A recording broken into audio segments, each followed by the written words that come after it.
So this talk is based on work in collaboration with the chairman.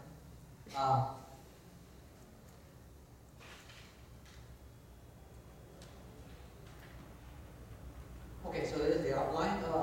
So I will give some introduction and talk about the light-wind hypothesis.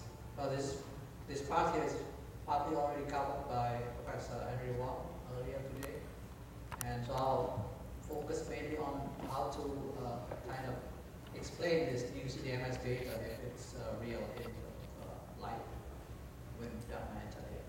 And so I'll try to see whether the simplest type of wind dark matter model, we call it SM plus D here, can explain it, and also the discovery of the Higgs boson at the LHC. And then I'll try to see, since this model is ruled out by the requirements, and so I need to enlarge the model, so I'll discuss another model here with two doublets. And then I'll consider the possibility of having isospin violating dark matter interactions with nucleons in this model.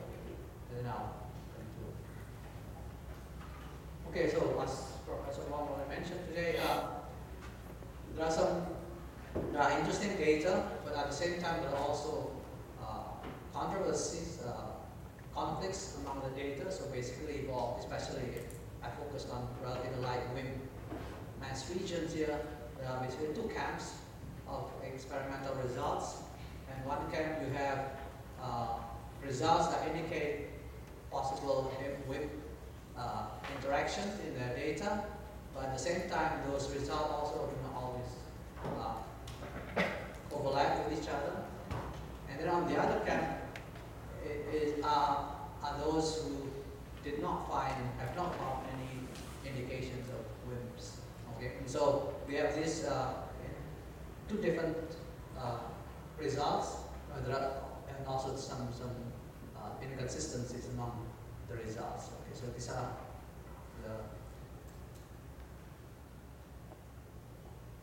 the different camps here. And actually what I showed here are results from about a year ago. But since the beginning of this year, there are new results, as Professor Wang mentioned, and especially this in April, we have this CDMS2 silicon data, new data, which seem to indicate hints of WIMPs interactions. Of course, at this point, we don't know what should that mean, but okay, so I'm redrawing the pictures here with the labels more clearly. So as I mentioned, there are inconsistencies here, and so well, at this point we don't know. We need more data to see what's going on really here, but at the same time, maybe there are things also beyond the data that can explain this inconsistency, and some people have come up with proposals. And one of the interesting proposal is this about isospin violation. So if you allow sizable isospin violation in nuclear interactions, these people found out that some of the tension, not all, but some of the tension in the data here could be eased, or partly eased, but not all of them. And actually there's some problem also that appears because of that. And so basically, because different experiments use different materials, and different materials may interact differently according to their contents of nucleons and neutrons and protons, and so it may be that the dark matter interactions with those nucleons have isospin violation. And so you can then convert from the data that you saw earlier to, using this simple formula that Feng and company wrote down here, and so you can convert that to the isospin violating case, and then you can fit how much isospin violation you can have. And this number here between the WIMP nucleon or neutron couplings and WIMP proton couplings, if those couplings satisfy this number, it seems to me this is sort of the best fit for alleviating some of the tension. Okay, so if you do that, okay, so this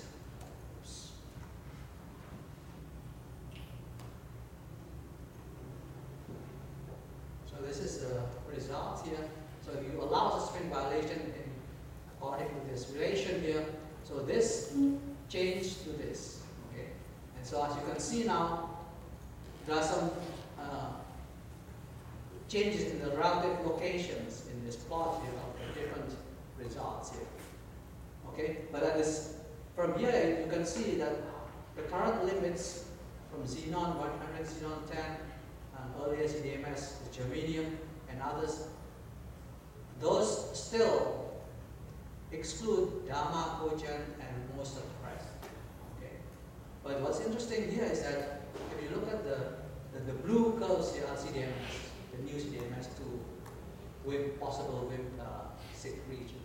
Okay, and so this is the new CDMS result here. So from here it becomes here, this one here. And what's interesting here, if you compare this blue or cyan regions here with the limits, that most of this blue and cyan regions here, most of it escape all of the current exclusion limits. Okay, so at this point we don't know again because we need more data.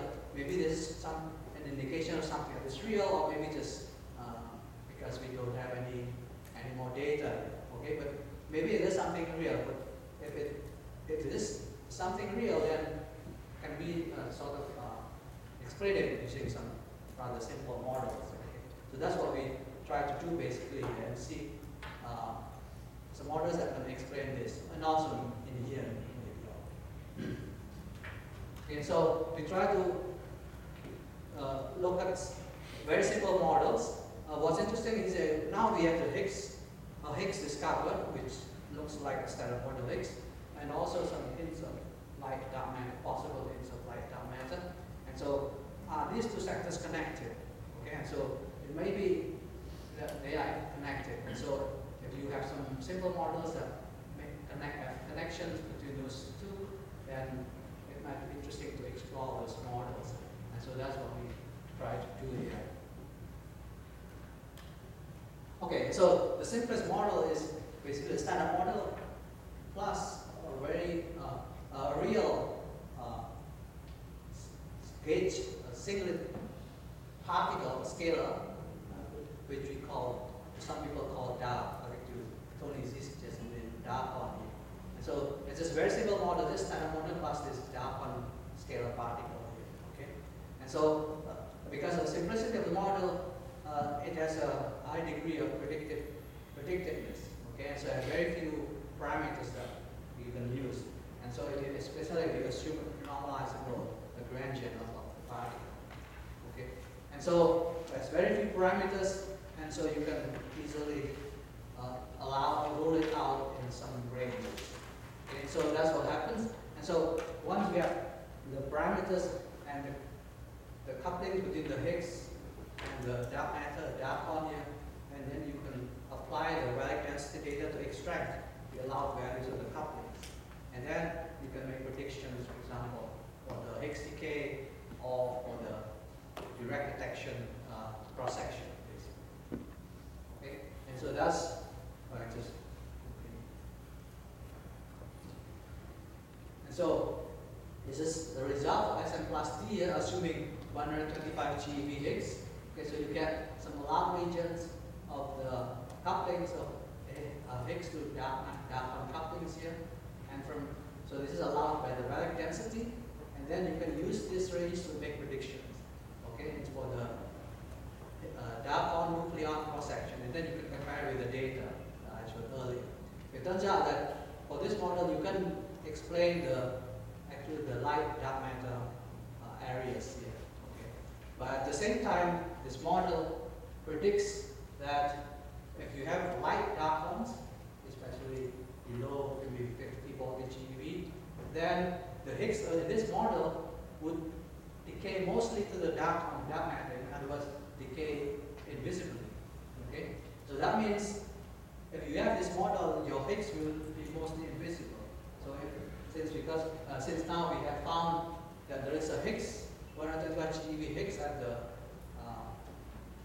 value C, that means this model here with a light Darkon is ruled out. Okay?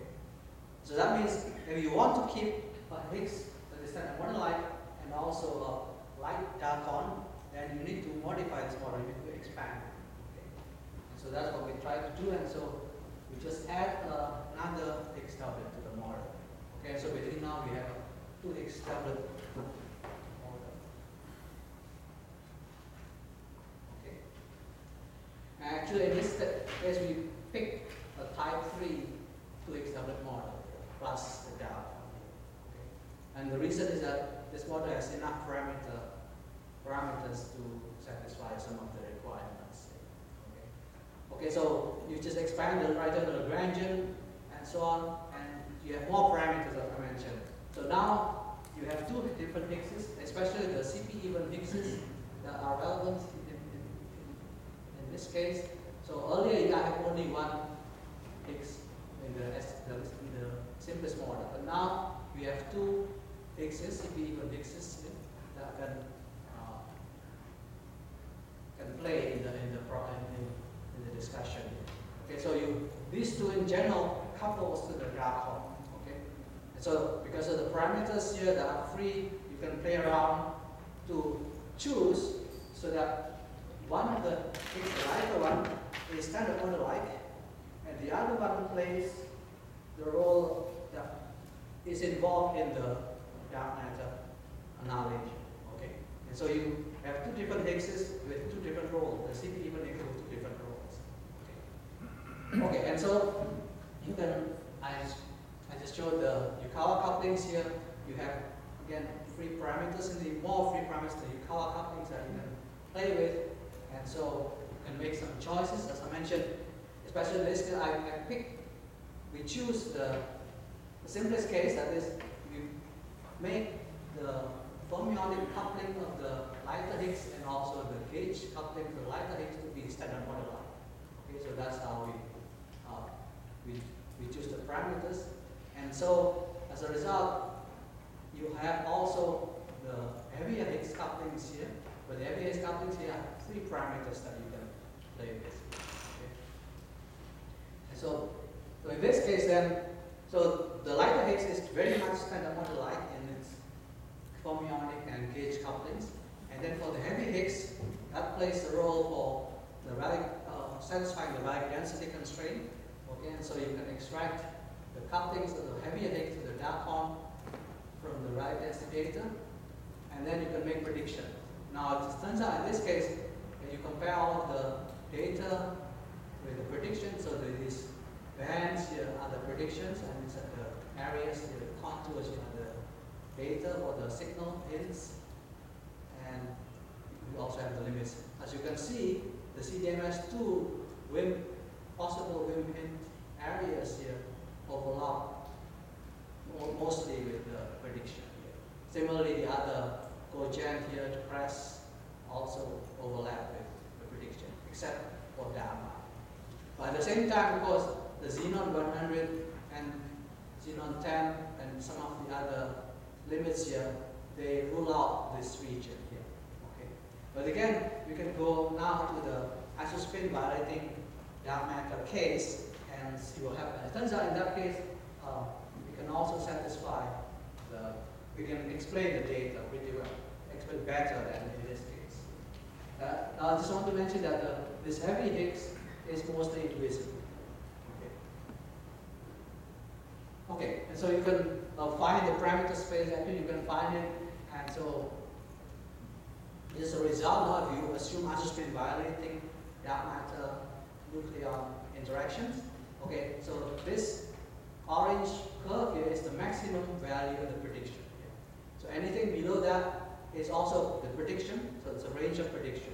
So as you can see, the orange line and also the light orange area here overlaps with most of the WIM possible WIM hint regions from the different experiments, including the ones from CDMS2.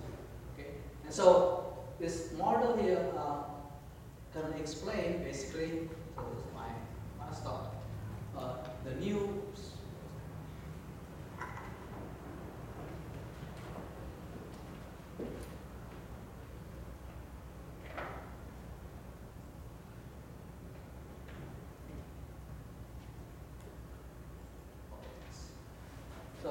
conclusion, in the simplest model, dark matter model, you cannot have explain the standard model light Higgs and also a light dark matter as suggested by the new CDMS result here. And so if you want to keep the Darkon and also the Higgs, you need to extend the group, the model. So in this case, it's considered a 2 Higgs doublet model plus the Darkon. Okay.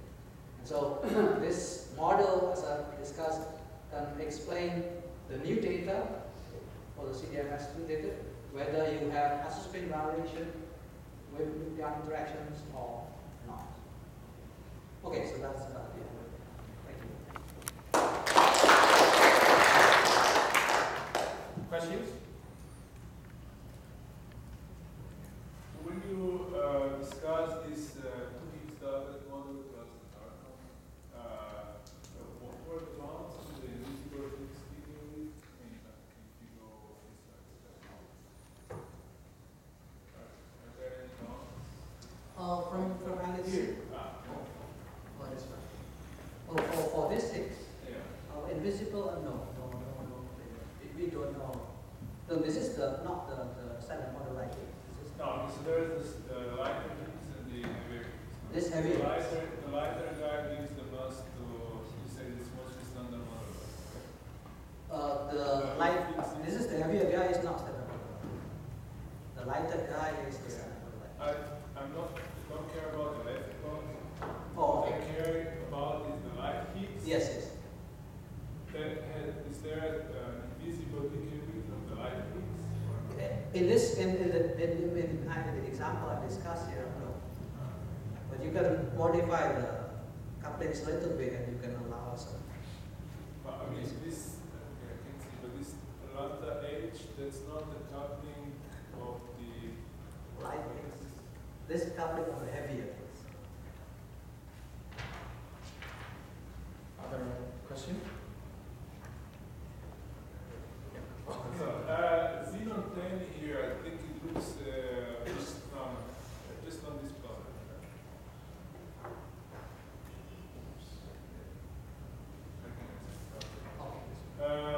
So that's Xenon 10. Xenon 10. It's